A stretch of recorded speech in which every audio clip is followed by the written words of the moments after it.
Hi, my name is Simon and welcome to Opus Magnum. Alright. Transmutation in lab rules. Access is restricted to graduate level alchemical engineering students and faculty only. Any exceptions must be approved by the Chancellor. Keep your student alchemist permit and sigil with you at all times while in the lab. No food or drink is permitted in the lab. Do not sit or lean on transmutation engines or their related components. Please keep the area safe for everyone else. That means you. And TS? So this is from what I understand, you work in an alchemical lab as or transmutation lab as we found out there. I'm amazed you put off learning how to use the transmutation engine for this long. So this must be me then.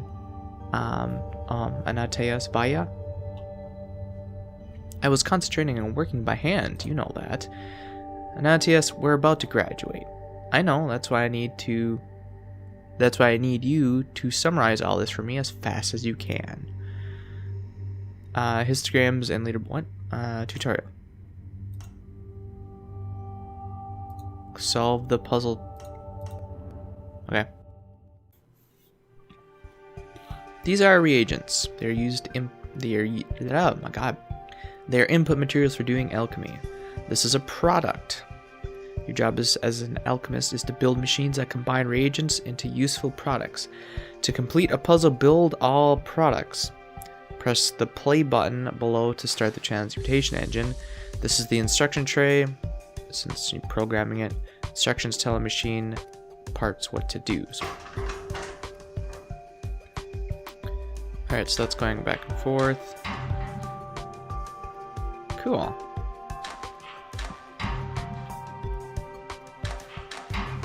I see, and then that's where the extension thing is. And it's speeding up. There we go. Cool. It's basically all I did was press play though, but so you got some rotating things here. You got produce, or I guess this would be grab, let go, rotate back. Anyway. I assume that you'll allow me to do that. Understand so far? Yeah, press the play button, let it do it for you. Good job. Of course, I knew this part was easy. Well, yeah. That's why I never worried about it. This is also the tutorial. It should be easy. I count as you as a friend, Anadius? But sometimes you carry your genius alchemist act a little too far. Act. So let's take the first and most important part. The arm. I understand. What's next? Wait, don't rush ahead. Let me go through the material. You need to see this. Place an arm below, setting the rotation and length so the gripper is over the reagent. Then add the instructions to the instructions tray below to pick up the reagent and move it to the product output. I assume the product output is here. And I want you to, okay, so it can reach all these areas. So I want to start here. Place an arm, add instructions to pick up the reagent and move it. Okay.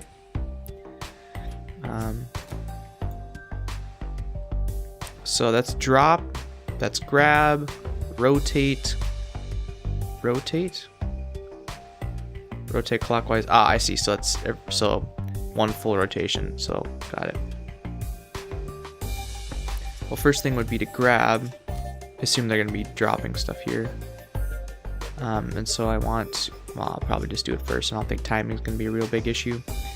Rotate counterclockwise.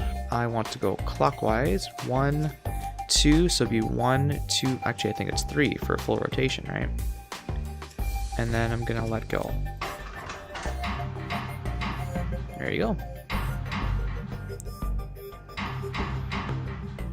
Oh, I never had a... I got it. Well, it works. Does it matter if they're overproducing? Doesn't appear to be. Okay. So I forgot to rotate it back to the starting position, so I didn't quite do a good job there. But anyway. Right, so arms pick up and move elemental proxies around the surface of the transmutation engine. Right, and you control their behavior with instructions. Yes, of course. Of course. In some cases, you'll want an arm to rotate what it's gripping. You mean as opposed to the arm itself rotating?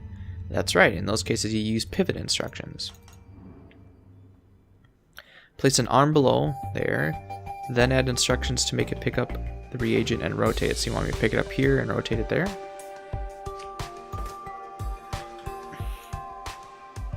Oh, because if I rotate it here, it's going to be pointing that way. I gotcha. And this is the pivot instructions. Cool. So I want you to rotate left one. Well, I want you to pick it up first. So pick it up. And this. Yes, Tiger. You gonna help me build some alchemy stuff? Presuming that the cat will let me do stuff, I'm gonna rotate once left. Left meaning looking at the top and going left, so that'd be counterclockwise. We're gonna rotate it left, and then we're gonna rotate the item to the right. So it's gonna go here, rotate to the right, because then it'll point, and then I will let go. And then I need to rotate back. Oh, so basically I just copy what they did up there. Oh, alright. So should do that, rotate it, drop it, put it back. There we go. Good. Easy. Alright. All very straightforward and simple. So far, yes. How nice that this is so easy for you. Wait, how long did it take you to learn all this? Let's just keep going. Ignore that.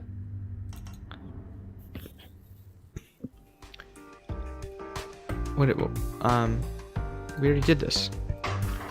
Did I accidentally?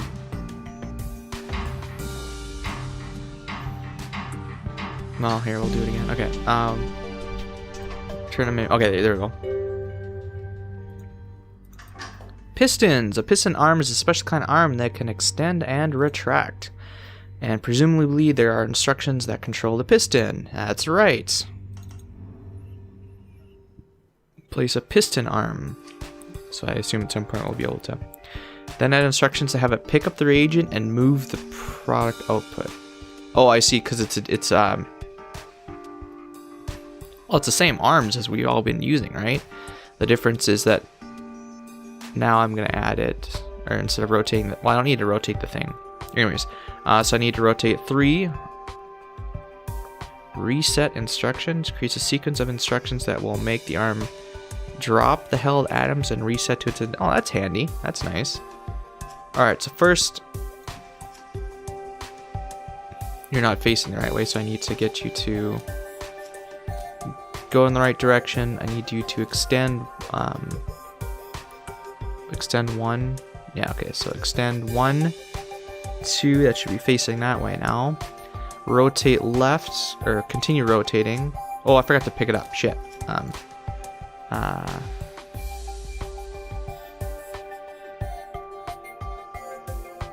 Grab. Rotate left, and then it should drop it and reset, right?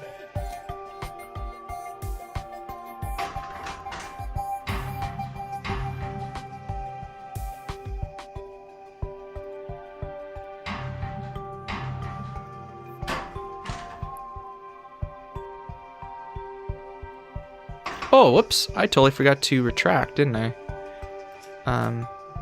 I gotta retract once. There we go.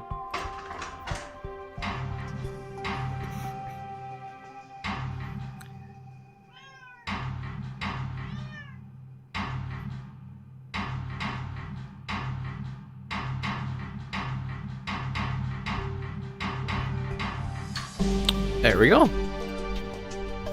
I see, piston arms can reach areas you can't with a normal arm. That's what makes them so useful. They cost a little more than regular arms, though. Ah, see, there we go. That's... And I can use the reset instructions to make the arm reset to its initial state from wherever it was. That's convenient. Just remember that the reset instruction takes the same amount of time it would take to issue those individual instructions. Yes, of course it will. Of course, because it resets and does exactly opposite, right? What's next? Next, we have tracks, which are like paths you can place on the board. It's easier to show you. Interesting. So I see there are costs here, and I guess that means that's okay. Create a track between the reagent and the product. Then place an arm on the track and add instructions to make it pick up the reagent and move the product. Okay. What? Oh, I see. There we go. So how did that... Oh, you just grab the center. I see. Okay. Why is the plus there? Does it matter? Oh, I see. Move along the plus track. I got you. So first we're going to start here. Can I start you? Oh, so before I could have... I was dumb. The last one I should have just made it start there. Okay. Oops. Alright, so grip. And then we're going to move on the plus track twice. We're going to rotate 1, 2 to the right. We're going to drop it. And then reset it.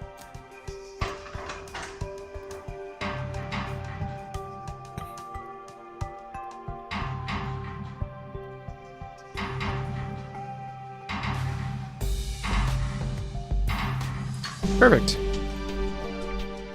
I see, when you place an arm on the track, the arm can move forward and backward along the path. Tracks can be quite powerful, but I'm still learning the basics how to use them effectively in my designs. Could you put multiple arms onto a single track? I think so. I never thought to try that. I'll have to experiment later. Transmutation! To perform transmutations, we used glyphs. For example, say I want to calcify an element. You'd place a glyph of calcification on the board and move the element to the thing you want to calcify. And Taneas, I mean, yes, that's correct, but at least let me get through the explanation first. I got all the explanation I needed. Use a piston arm and a glyph of calcification to turn the reagent, a fire atom, into the product, a salt atom, and move it to the product output.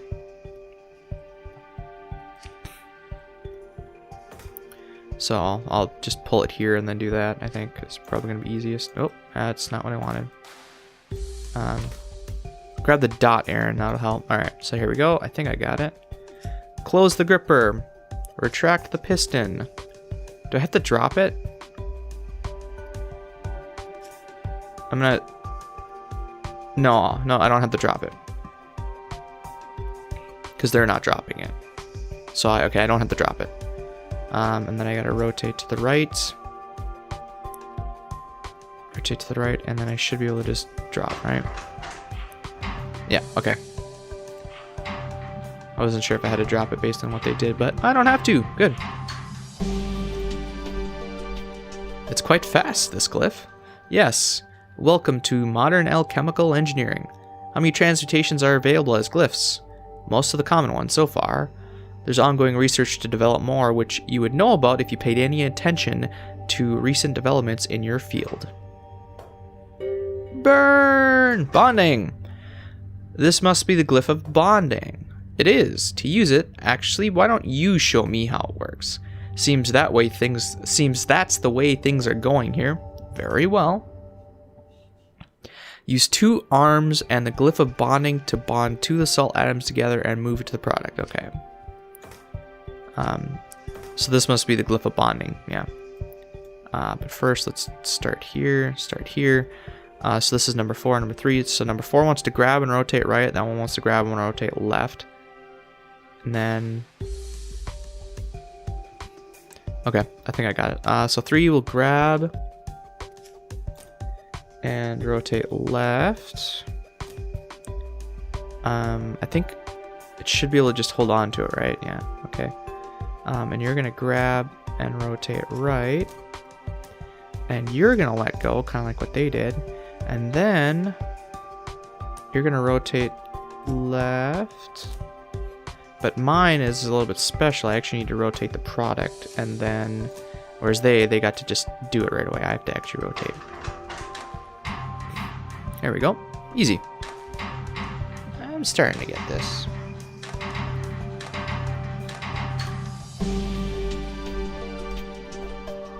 The transmutation engine makes alchemical engineering far simpler. You could have been using it the whole time, but I'm glad I did things the hard way for so long. I hope you're not like this in real life, Antonius.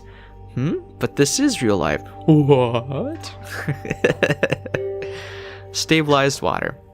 I think that's everything you need to know to use the transmutation engine effectively. I'll make one more product to make sure I get it. Alright, so they give us, I think they're giving us all the shit then. The building area, parts, trays, and instructions tray can all be panned by right-clicking them anywhere, so okay. If you have a mouse with the scroll wheel, you can also use the scroll wheel. So I see, cool. Panning's definitely quicker, but scroll wheel is a little bit more intuitive, I think.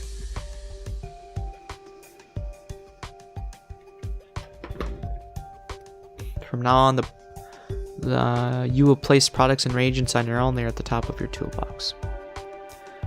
Product stabilized water, reagent elemental water, and I need a glyph to... Oh, so it takes all the elements to turn into salt. Okay. Cool. What is this?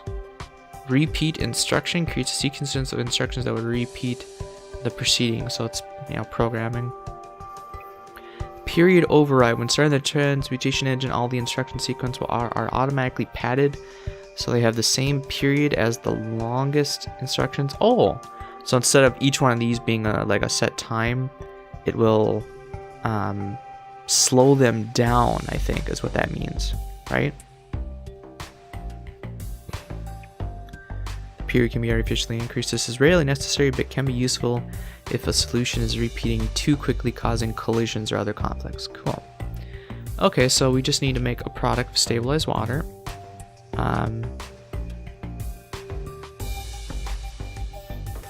So we need a combiner, glyph of bonding, glyph of unbonding.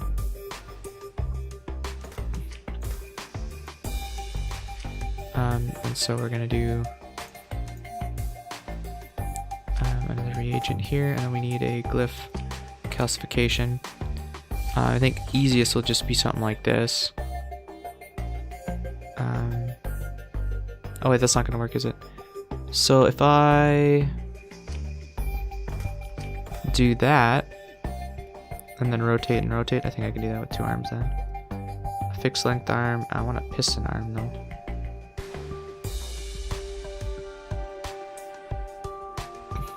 Oh, they're not gonna give me... Oh, here's a piston arm.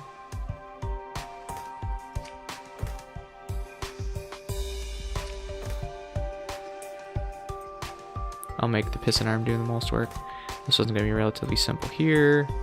I'll make number 2 grab, rotate left, and stop. Number 1 needs to grab, rotate right again, rotate right again, or wait, extend and then rotate right.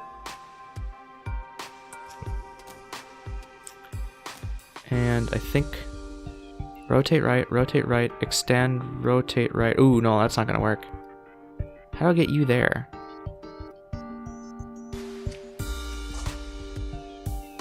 We'll just do 2 more fixed ones, right? What's the cost of a piston? A piston's twice as much, so basically it's that. So I'll do it like this. I'll grab, rotate right, reset, and then I'll have you... Can you start here? Will that interfere with that? No, it doesn't interfere with that. Okay, well then when you restart, let's have you grab and rotate right and reset. I think that's what I gotta do. Yeah, easy.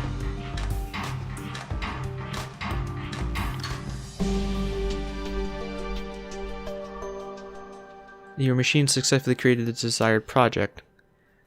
Cycles on the lawn. So is this like the leaderboards? The area, it takes 10 area. Cost-wise, you can get it to cost a lot less with less things. I see. Cool. But as far as cycles goes, 30... Oh, I see. Each of these is a cycle. I gotcha. Here, let me try something before we stop. Because the return instruction key makes it go all the way back, right? So if instead of that, is there any way I can... just have it rotate left once instead of just do that and then get rid of this?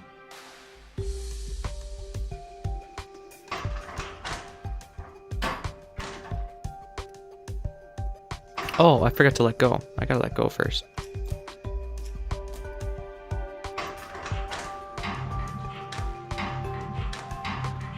Actually, here, I got a better idea. I'm already trying to optimize it when I don't. Okay, here we go.